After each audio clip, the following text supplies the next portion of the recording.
Sir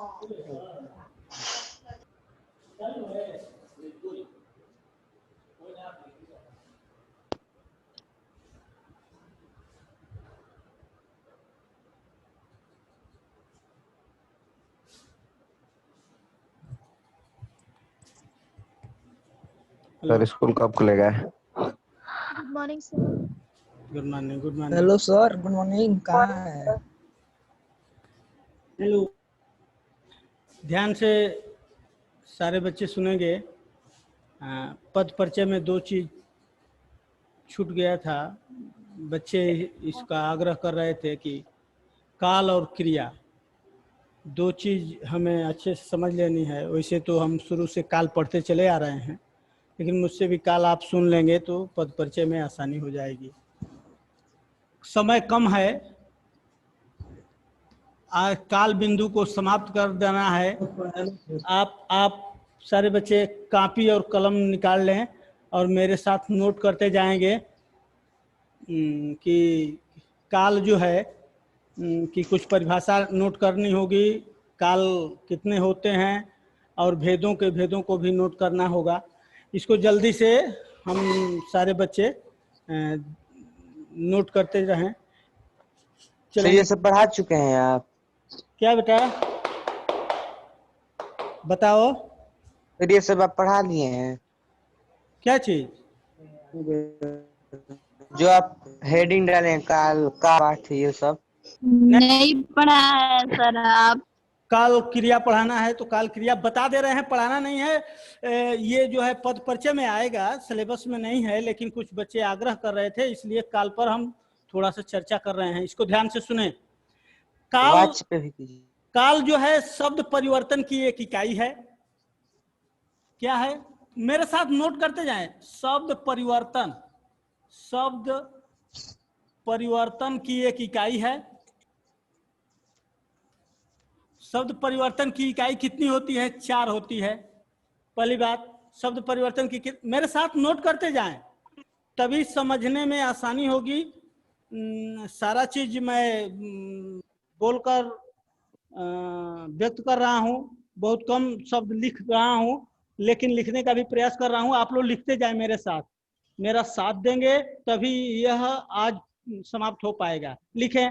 काल परिवर्तन की 4 इकाइयां होती हैं। पहला तो काल, दूसरा कारक, तीसरा लिंग और चौथा वचन। काल, कारक और लिंग वचन ये शब्द परिवर्तन की 4 इकाइयां हैं।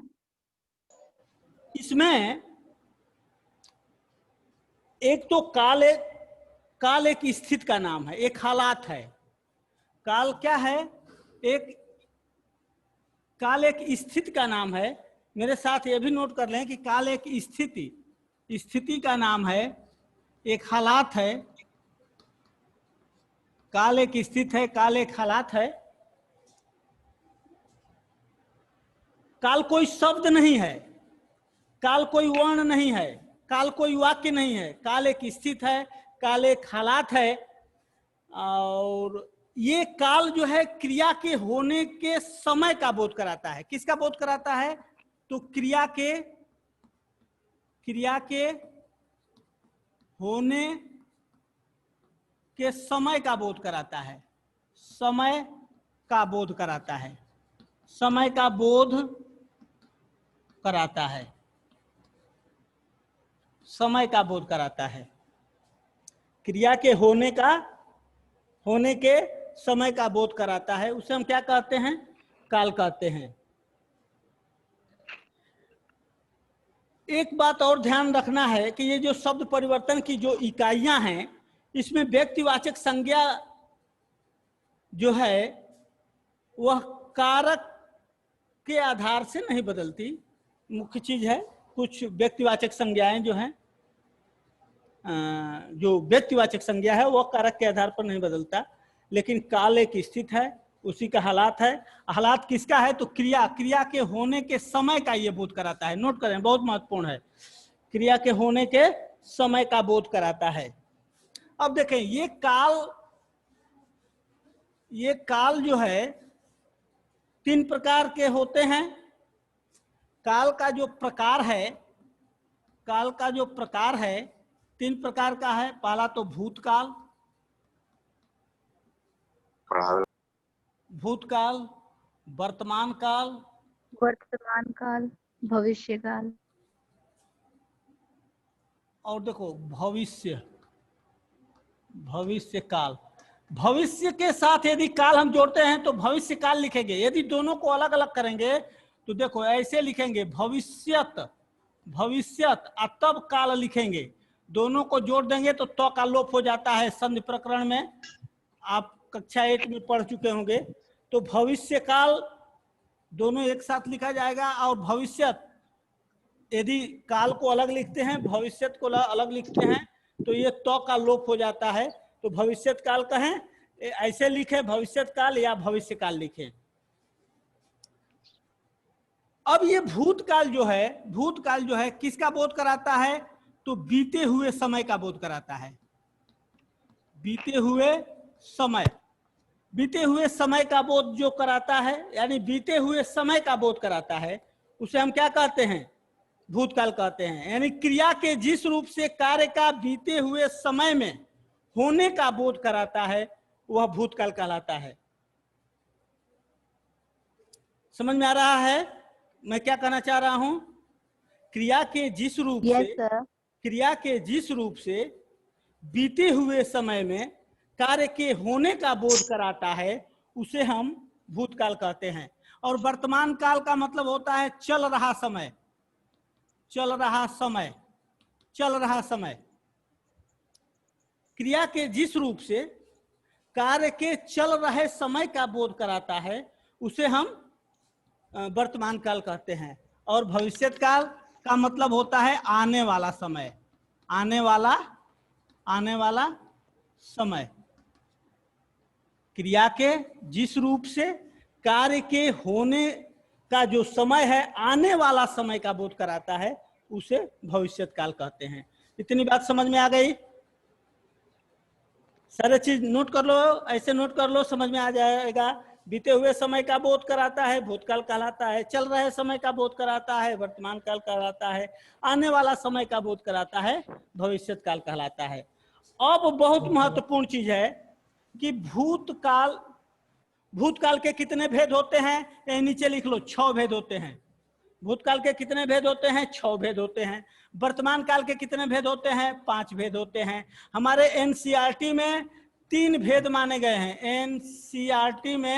एनसीईआरटी में 3 भेद माने गए हैं, लेकिन एक और भेद है, उसके पर अभी हम चर्चा करेंगे। कुल टोटल जो है भविष्यत काल के भी 4 भेद होते हैं।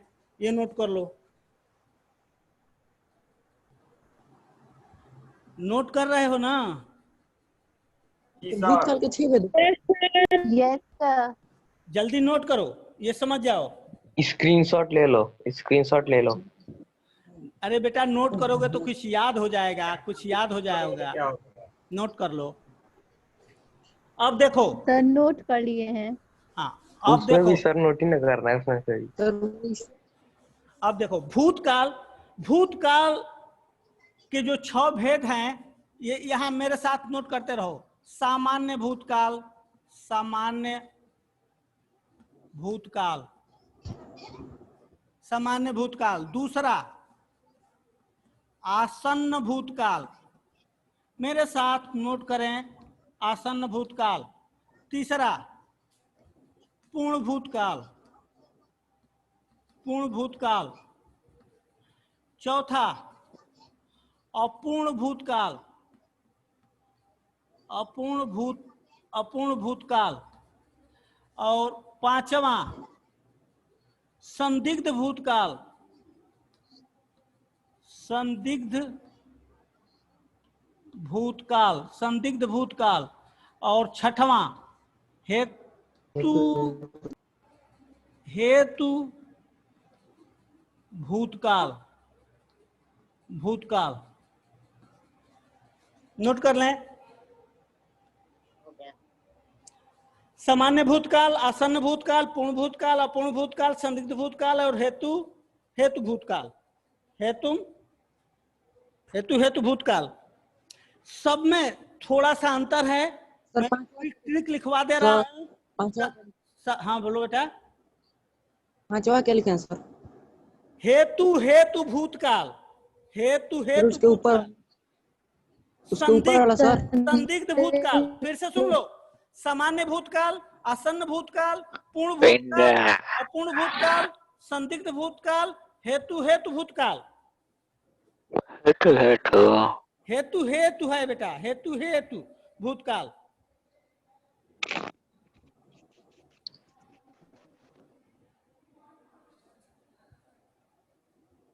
इसकी परिभाषा लिखो सामान्य भूतकाल की।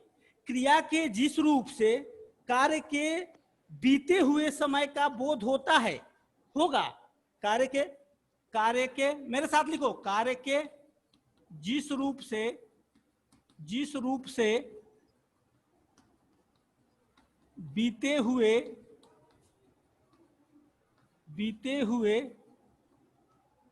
समय का, कार्य के जिस रूप से बीते हुए समय में होने का बोध होगा। बीते हुए समय में होने का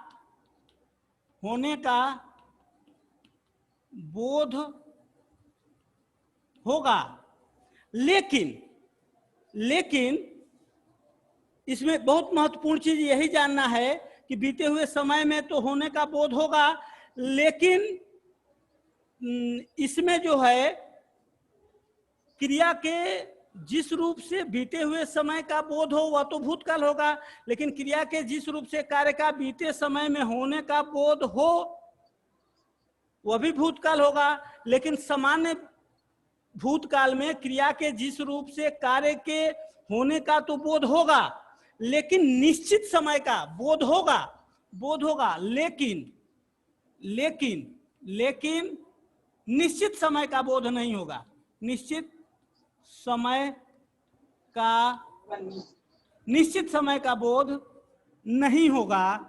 समय का बोध नहीं होगा, उसे सामान्य भूतकाल कहते हैं। सामान्य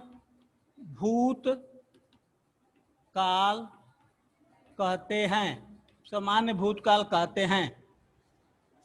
मुख्य चीज क्या कि इसमें जो है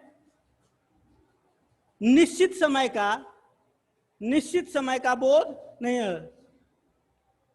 निश्चित समय का, यहां लिख लो, निश्चित समय का,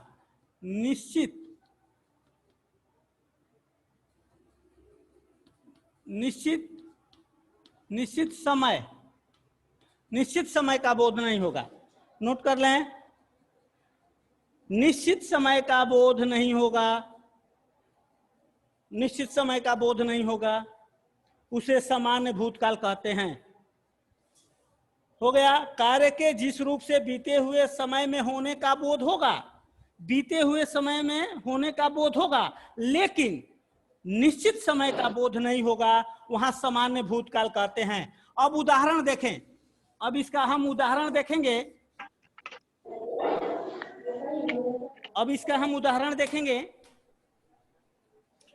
उदाहरण देखेंगे। जैसे मैंने लिख दिया कि श्याम ने अखबार पढ़ा। श्याम ने अखबार पढ़ा। अब बताओ कब पढ़ा? यह निश्चित समय का बोध नहीं हो रहा है। आज पढ़ा कि कल पढ़ा कि साल भर बाद। अब कब पढ़ा इसका निश्चित बोध नहीं हो रहा है। एक महत्वपूर्ण चीज नोट कर लें, यदि किसी कर्ता के साथ ने विभक्ति आ जाए, तो वह काल क्या होगा? वह काल जो होगा हमेशा भूतकाल होगा। ये नोट करो। यदि किसी कर्ता के साथ, नोट करो मेरे साथ, यदि किसी कर्ता के साथ, ये पद परिचय में बहुत काम आएगा और वाच्य में भी आपको काम आएगा। यदि किसी कर्ता के साथ ने विभक्ति आ जाए तो वह काल सदैव, यहां लिख लो, सदैव काल भूतकाल होगा। सदैव काल क्या होगा? भूतकाल होगा। और क्रिया जो है, क्रिया क्रिया सदैव सकर्मक होगी, सकर्मक होगी, क्रिया सदैव सकर्मक होगी, सदैव सकर्मक होगी। और वाच्य जो है, वाच्य सदैव प्रतिवाच्य। शोर हो रहा है बेटा, शोर नहीं होना चाहिए। ये 3 चीज बहुत महत्वपूर्ण है, नोट कर लो। यदि किसी संज्ञा पद के साथ ने विभक्ति का प्रयोग हो जाए तो निधड़क हमें 3 प्रश्नों का उत्तर मिल जाएगा। वह सदैव काल भूतकाल का होगा, क्रिया सदैव सकर्मक होगी और वाच्य सदैव कर्तृवाच्य होगा। नोट हो गया? नोट हो गया? Hello hello, yes sir. Yes sir. Sir सारे बच्चे नोट कर लें, बहुत महत्वपूर्ण क्वेश्चन है। 3 क्वेश्चन हल हो जाएगा, एक बिंदु से 3 क्वेश्चन हल हो जाएगा। यदि कर्ता के साथ, फिर से दोहरान कर रहा हूं, सुन लें। यदि कर्ता के साथ ने विभक्ति जोड़ दी जाए, यदि कर्ता के साथ ने विभक्ति जोड़ दी जाए तो सदैव काल भूतकाल होगा, क्रिया सदैव सकर्मक होगी और वाच्य सदैव कर्तृवाच्य होगा। तो इसका उदाहरण देख लो। श्याम ने अखबार पढ़ा, ये सामान्य भूतकाल का उदाहरण है और यह क्रिया जो है सकर्मक है, यह क्रिया सकर्मक है। अकर्मक का उदाहरण देख लो, अकर्मक का उदाहरण देख लो। मैंने कहा ये सकर्मक है, अकर्मक का उदाहरण देख लो। जैसे चंद्र प्रकाश गया, चंद्र प्रकाश गया, ये जो है वाक्य जो है चंद्र प्रकाश गया, यह क्या हुआ? अकर्मक क्रिया का होगा और सामान्य भूतकाल का होगा। क्या होगा? सामान्य भूतकाल। दोनों उदाहरण नोट कर लें।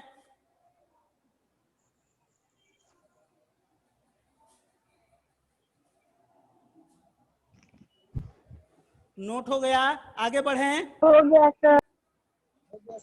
Yes sir.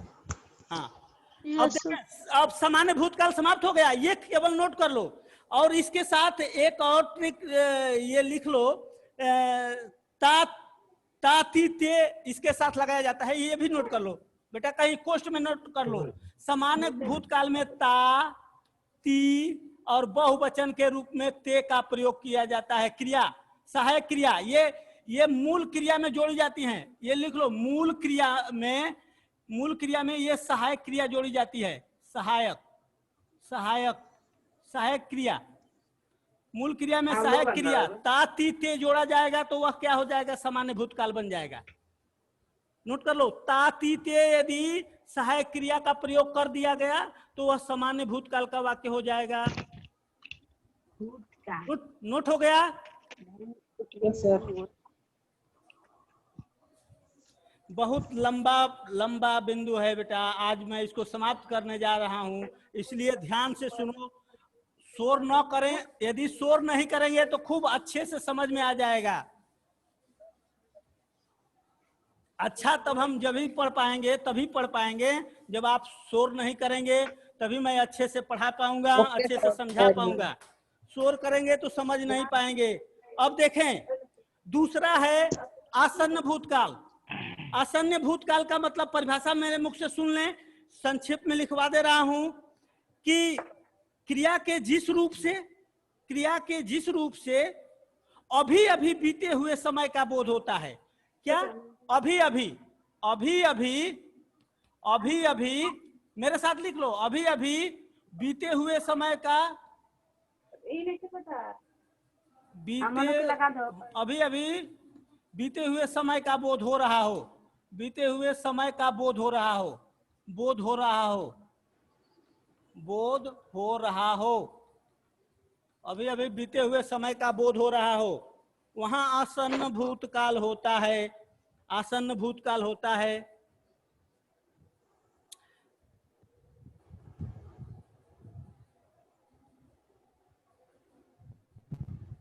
अभी अभी बीते हुए समय का पूर्ण रूप से बोध होता हो, अभी अभी बीते हुए समय में पूर्ण होना, या एक और लिख सकते हो कि अभी अभी बीते हुए समय का पूर्ण होना, अभी अभी बीते हुए समय का पूर्ण होना, अभी अभी बीते हुए समय का पूर्ण होना आसन्न भूतकाल कहलाता है, आसन्न भूतकाल कहलाता है। इसमें दो सहायक क्रिया जोड़ी जाएगी, दो ही सहायक क्रिया जोड़ी जाएगी, मेरे साथ लिख लो। एक तो है और दूसरा है। और है के यदि हम अनुस्वार लगा देते हैं तो ये बहुवचन का रूप बन जाएगा। दो ही क्रिया है और है जोड़ा जाएगा तो तुरंत वाक्य क्या हो जाएगा, आसन्न भूतकाल का हो जाएगा। जैसे मैंने सामान्य भूतकाल में लिखा था कि श्याम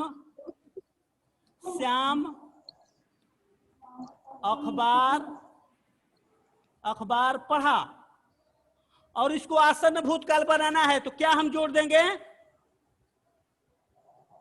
बोलो बेटा,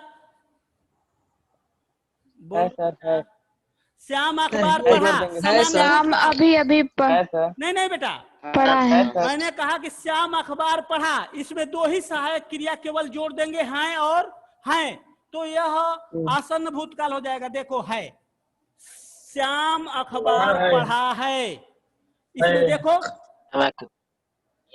अभी अभी कार्य जो है अभी अभी पूर्ण होने का बोध हो रहा है कि श्याम अखबार पढ़ा है। अभी अभी क्रिया के जिस रूप से बीते हुए समय में कार्य अभी अभी पूर्ण होने का बोध होता है वह आसन्न भूतकाल कहलाता है। और इसमें दो ही सहायक क्रिया केवल जुटती है और हैं बहुवचन के रूप में, है एक वचन के रूप में। ये बात समझ में आ गई। ये सकर्मक क्रिया का उदाहरण है। अकर्मक क्रिया का उदाहरण ले लो, जैसे चंद्र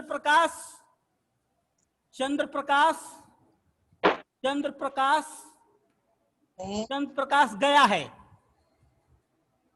देखो अभी अभी होने का बोध हो रहा है, चंद्र प्रकाश गया है, अभी अभी चंद्र प्रकाश गया है।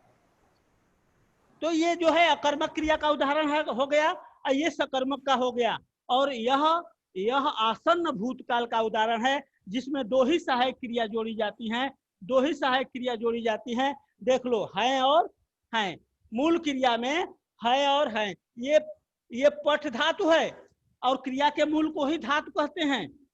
इसमें दो सहायक क्रिया जोड़ देंगे, है और हैं। नोट कर लो, कहीं नोट कर लो, जल्दी को नोट कर लो। तो वह कौन सा भूतकाल हो जाएगा, नोट हो गया सर, आसन्न भूतकाल हो जाएगा। हो गया सर आसन है, आसन्न भूतकाल, आसन्न भूतकाल।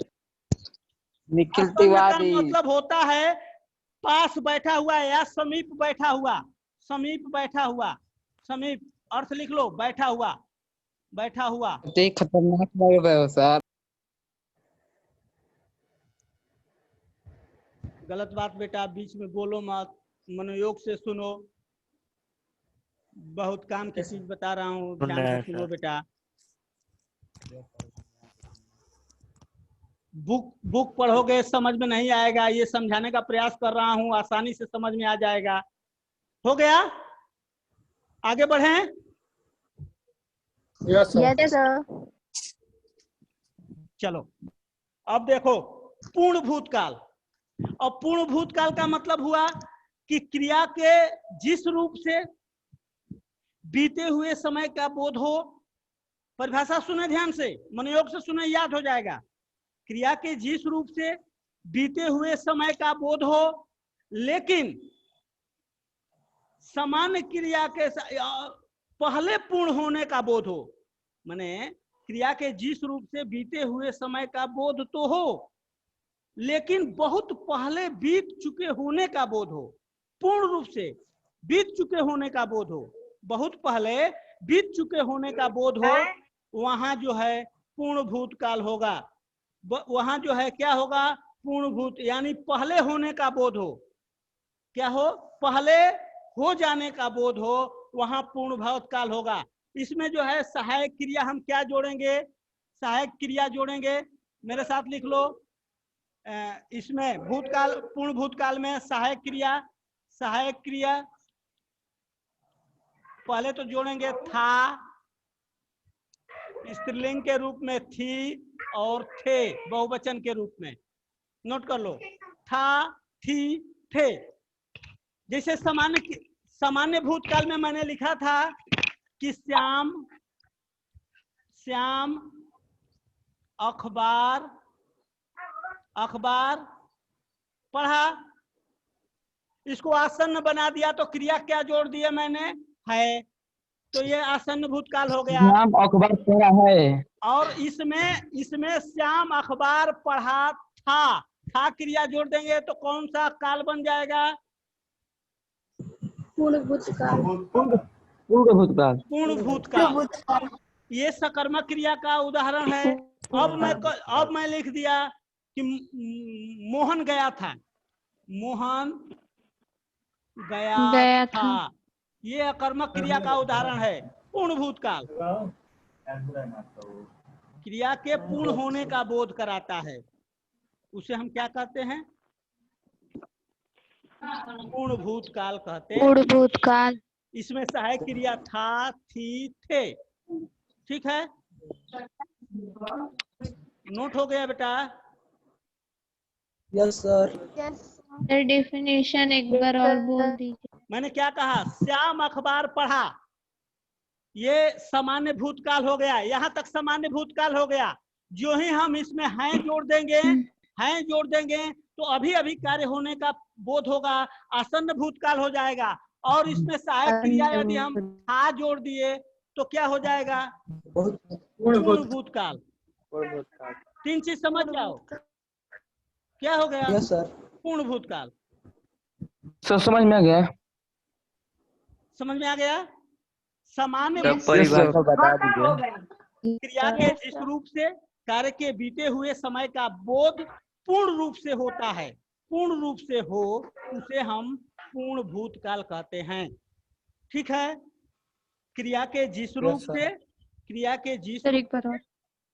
बीते हुए समय में कार्य का पूर्ण होने का बोध हो, कार्य के पूर्ण होने का बोध हो, उसे हम पूर्ण भूतकाल कहते हैं। जिसमें क्रिया सहायक क्रिया था, थी, थे, था पुल्लिंग के रूप में, थी स्त्रीलिंग के रूप में, थे बहुवचन के रूप में। जैसे श्याम अखबार पढ़ा था, पूर्ण भूतकाल। और अकर्मक क्रिया में मोहन गया था, या चंद्र प्रकाश गया, या राजीव सर गए थे। अब हो गया, इतना समझ में आ गया? Yes sir. आगे बढ़ें। Yes sir. अपूर्ण भूतकाल क्रिया के जिस रूप से बीते हुए समय में, परिभाषा सुने, अपूर्ण भूतकाल क्रिया के जिस रूप से बीते हुए समय में जारी होने का बोध हो, यानी बीते हुए समय में अपूर्ण भूतकाल क्रिया के जिस रूप से बीते हुए समय में जारी होने का बोध हो, जारी होने का बोध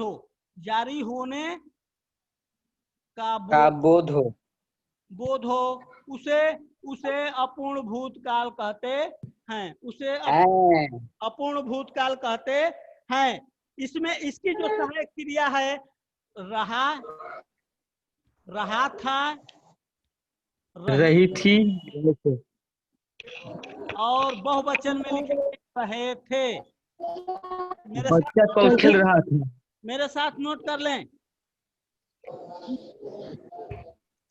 आपके साथ नोट करेंगे।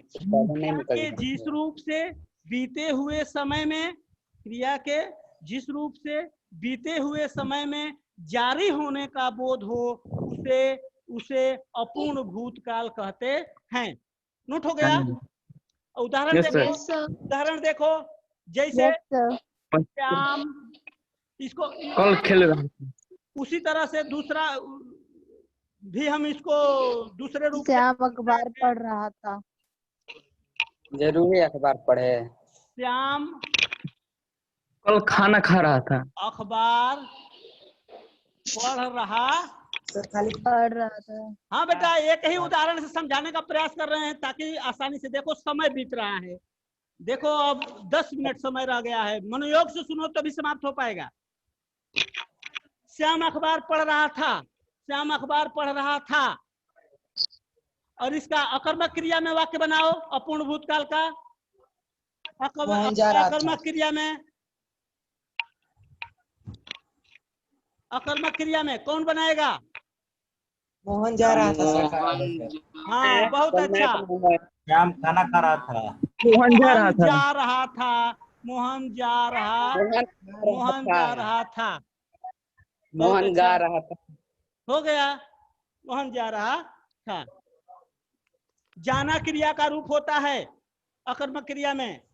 नोट हो गया, नोट हो गया। आगे बढ़े, आगे बढ़े। यस सर, आगे बढ़िए।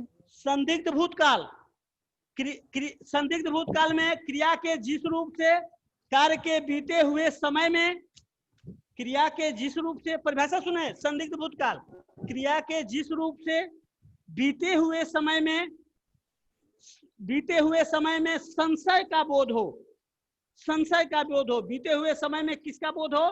संशय का बोध हो, उसे संदिग्ध भूतकाल कहते हैं। बीते हुए समय में संशय हो। संशय से क्या होता है? संशय का मतलब क्या है? संशय का संदिग्ध रूप से, इसमें जो है शंका हो सर। सामान्य क्रिया के केवल इसमें सामान्य भूतकाल की क्रिया के साथ हम सहायक क्रिया क्या जोड़ेंगे? संदेह। बेटा संदिग्ध, संदेह दो चीज होता है, संदेह और भ्रम। संदेह जो होता है, संदेह जो होता है अपूर्ण होता है और भ्रम पूर्ण होता है।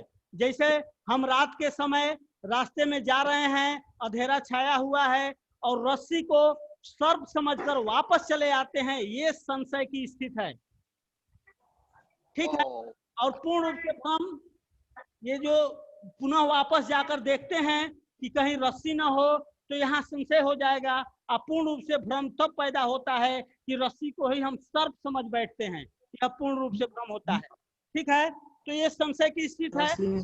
जैसे इसके जो, इसमें जो सहायक वाचक पद होते हैं, जो सहायक क्रिया होती है, जो सहायक क्रिया होती है उसको लिख लें। सहायक क्रिया लिख लिए सर, एक बार बताइए। पता ही नहीं तो लिख लिए सर। भूतकाल की क्रिया के साथ, भूतकाल के क्रिया के साथ होगा, होगी, होंगे। भूतकाल के क्रिया के साथ हम क्या जोड़ेंगे? होगा, होगा, होगी, होंगे, होंगी और होंगे। तो ये बनने वाला वाक्य जो है संदिग्ध भूतकाल का हो जाएगा। जैसे जैसे देखें, राम ने अखबार पढ़ रहा होगा। राम ने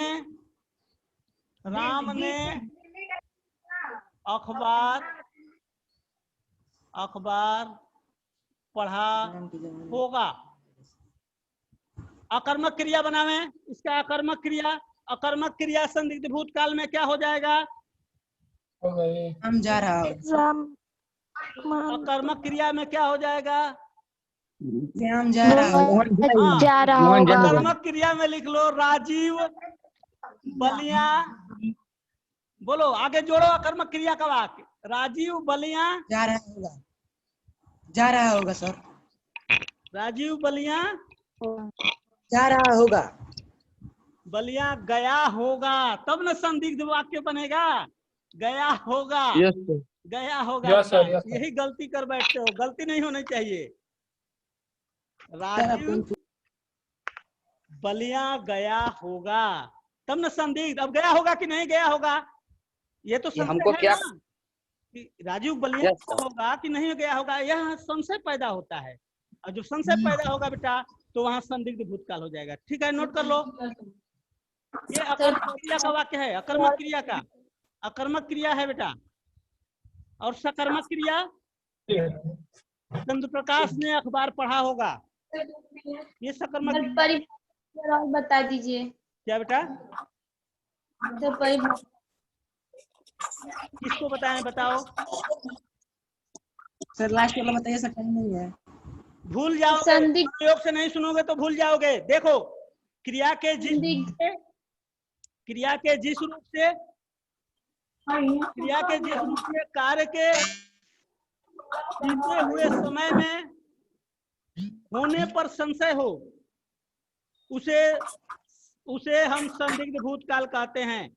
यानी इसमें क्या जोड़ना होगा, सामान्य भूतकाल के क्रिया में, नोट कर लो, सामान्य भूतकाल के क्रिया में, सामान्य भूतकाल के क्रिया में, सामान्य भूतकाल के क्रिया में, सामान्य भूतकाल के क्रिया में होगा, होगी, होंगे जोड़ देंगे तो वह बनने वाला वाक्य संदिग्ध भूतकाल का हो जाएगा। जैसे उदाहरण देख लें, राम ने अखबार पढ़ा होगा, राजू बलिया गया होगा, ये संदिग्ध भूतकाल, ये अकर्मक क्रिया का है, ये अकर्मक क्रिया है, अकर्मक क्रिया का वाक्य है, और ये सकर्मक क्रिया का है। स्पष्ट हो गया? स्पष्ट हो गया?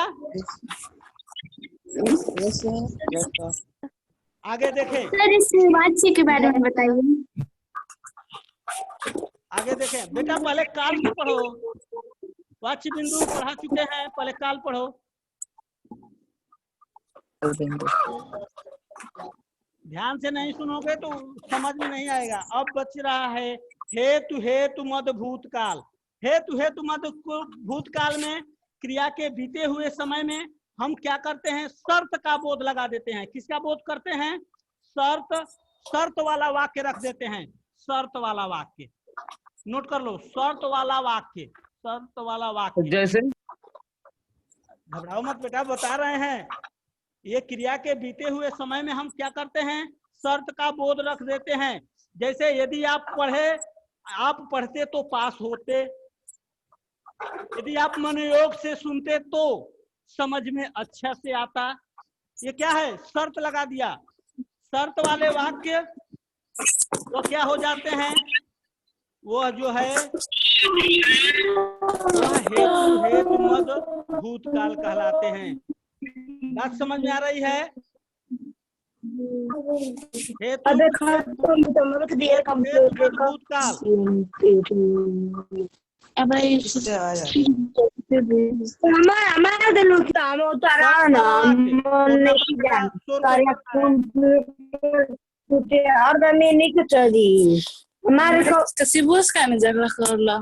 का तो करी मेमोरी में आवेला ना, तो का ओकरी में करवाला, बेटा ओकरे जल्दी बैटरी ना कौन सा पूरा है बच्ची?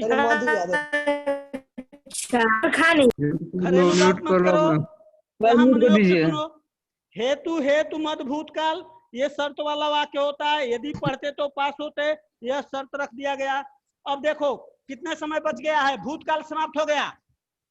अब वर्तमान काल को ध्यान से सुनो। सर उदाहरण नहीं दिए सर। हेतु, हेतु मत एक और एग्जांपल दीजिए। उदाहरण दिए थे ना, यदि आप पढ़ते तो पास हो जाते। यदि सर एक दूसरा सर इसका सहायक क्रिया क्या होगा? इसके सहायक क्रिया केवल कोई नहीं, कुछ नहीं होगा, शर्त होगा। मात्र याद रखो, मात्र याद रखो कि ये शर्त वाला वाक्य होगा, शर्त वाला वाक्य होगा, शर्त वाला वाक्य होगा। बस शर्त वाला वाक्य से पहचान जाओगे। यदि तुम मनोयोग से सुनते तो अच्छे से याद हो जाता। केवल शर्त लग जाए, समझ जाना हेतु, हेतु भूतकाल होगा। इतनी बात समझ में आ गया? अब देखो सामान्य भूतकाल। अरे बेटा बहुत समय लगेगा, एक पीरियड में कम से कम काल तो पढ़ा देना चाहिए, सुनोगे तब ना। चलो वर्तमान नोट करो, वर्तमान भूतकाल, भूतकाल। अभी हम वर्तमान भूतकाल को बताए थे कि वर्तमान भूतकाल कितने होते हैं, तो 5। वर्तमान भूतकाल को हम हिंदी में कितने